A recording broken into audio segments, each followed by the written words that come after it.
José do Egito. Poucas narrativas ressoam com tanto poder e emoção quanto a de José, o filho amado de Jacó, cuja jornada o levou das profundezas da traição e da escravidão às alturas do poder no Egito. Sua história, tecida com os fios do ciúme, do sofrimento, da fé inabalável e do perdão redentor, transcende o tempo, oferecendo lições atemporais sobre a resiliência do espírito humano e a misteriosa providência que pode transformar a adversidade em triunfo. Nascido em Canaã, José era o 11º dos 12 filhos de Jacó e o primogênito de sua amada esposa, Raquel. Desde cedo, Jacó não escondia sua predileção por José, um favoritismo que se manifestou em um presente suntuoso, uma túnica de mangas longas, ricamente colorida, um símbolo de distinção que o diferenciava de seus irmãos. Essa preferência paterna, no entanto, plantou as sementes amargas da inveja no coração dos outros filhos de Jacó. A situação foi agravada pelos sonhos de José, que ele, com a inocência da juventude, compartilhava com a família. Em um dos sonhos, os feixes de trigo de seus irmãos se curvavam diante do seu. Em outro, o sol, a lua e 11 estrelas se prostravam perante ele. Para seus irmãos, a mensagem era clara e insolente. José se via como superior e destinado a governá-los. O ressentimento latente se transformou em um ódio profundo, que aguardava apenas uma oportunidade para se manifestar. A oportunidade surgiu quando Jacó enviou José, então com 17 anos, para verificar o bem-estar de seus irmãos, que pastoreavam os rebanhos em Dotã. Ao vê-lo se aproximar, a inveja acumulada explodiu em um plano cruel. A princípio consideraram matá-lo, mas Rúben, o mais velho, os persuadiu a poupar-lhe a vida, sugerindo que o jogassem em uma cisterna vazia. Contudo, na ausência de Rúben, Judá propôs uma alternativa mais proveitosa: vender José como escravo a uma caravana de ismaelitas que se dirigia ao Egito. E assim foi feito. Por 20 moedas de prata, o destino de José foi selado, e ele foi levado para uma terra estranha, longe de tudo o que conhecia e amava. Para encobrir seu crime, os irmãos mancharam a túnica de José com o sangue de um cabrito e a levaram a Jacó, que, consumido pela dor, acreditou que seu filho amado havia sido morto por uma fera. A ascensão e a queda na terra dos faraós, no Egito, José foi comprado por Potifar, o capitão da guarda do faraó. Longe de se desesperar, José demonstrou uma notável capacidade de superação. Abençoado por Deus, tudo o que ele fazia prosperava.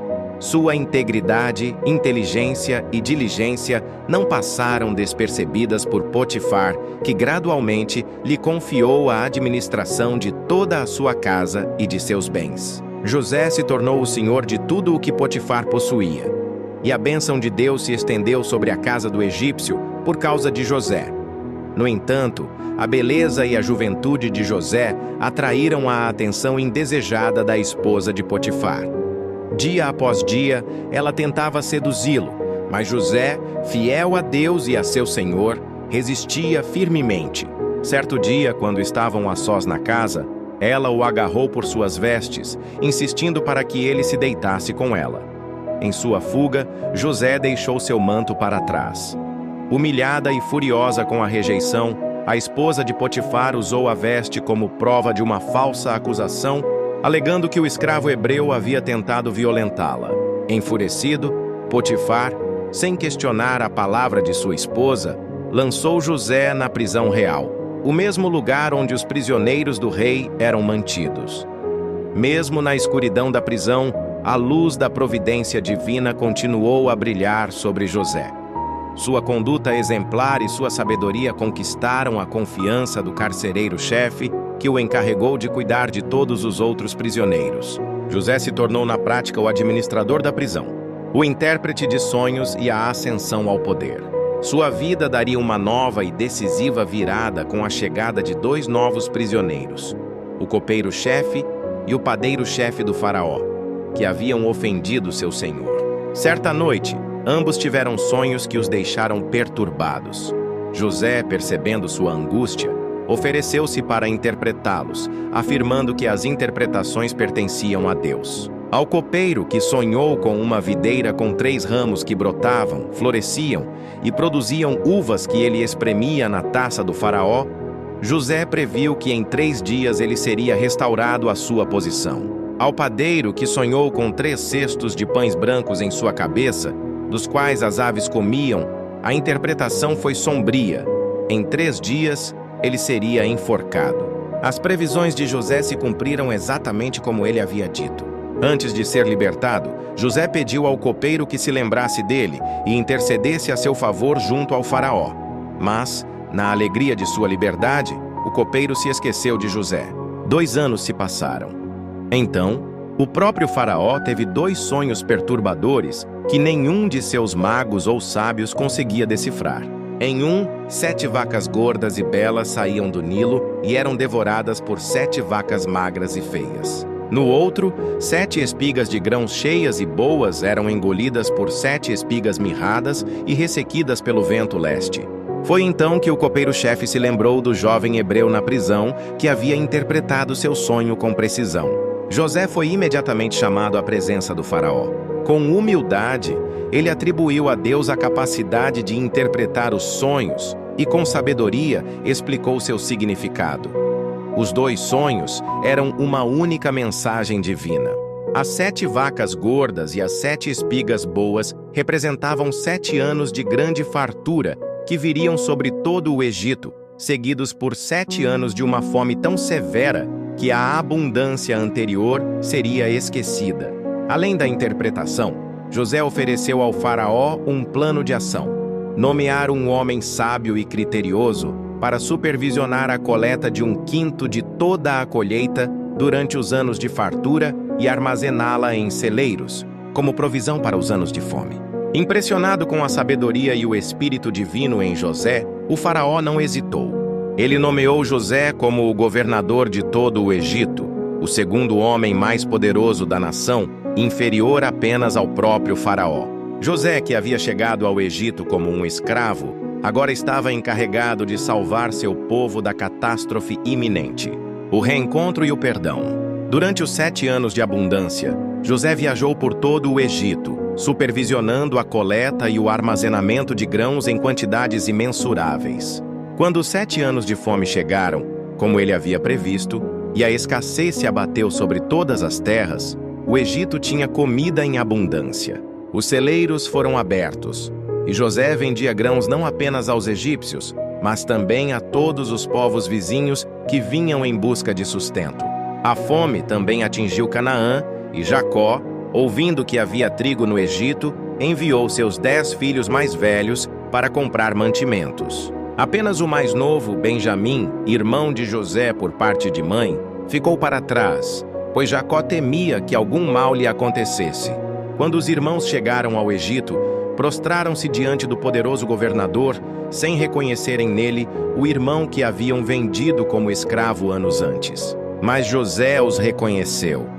Para testar seus corações e ver se haviam mudado, ele os tratou com aspereza, acusando-os de serem espiões. Ele os prendeu por 3 dias e, em seguida, exigiu que, como prova de sua história, trouxessem seu irmão mais novo, Benjamim, na próxima vez que viessem ao Egito, mantendo Simeão como refém. O retorno a Canaã foi angustiante.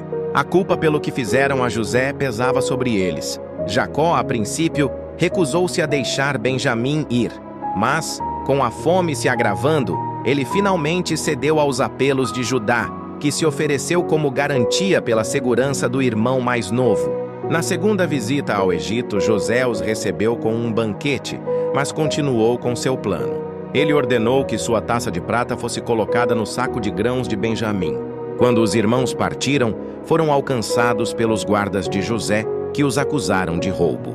A taça foi encontrada com Benjamim, e todos foram levados de volta à presença do governador.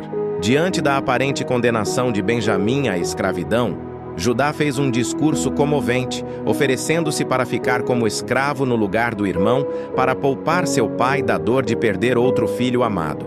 Vendo o arrependimento sincero e a transformação de seus irmãos, José não conseguiu mais se conter. Ele mandou todos os egípcios saírem e, em meio a lágrimas, revelou sua verdadeira identidade.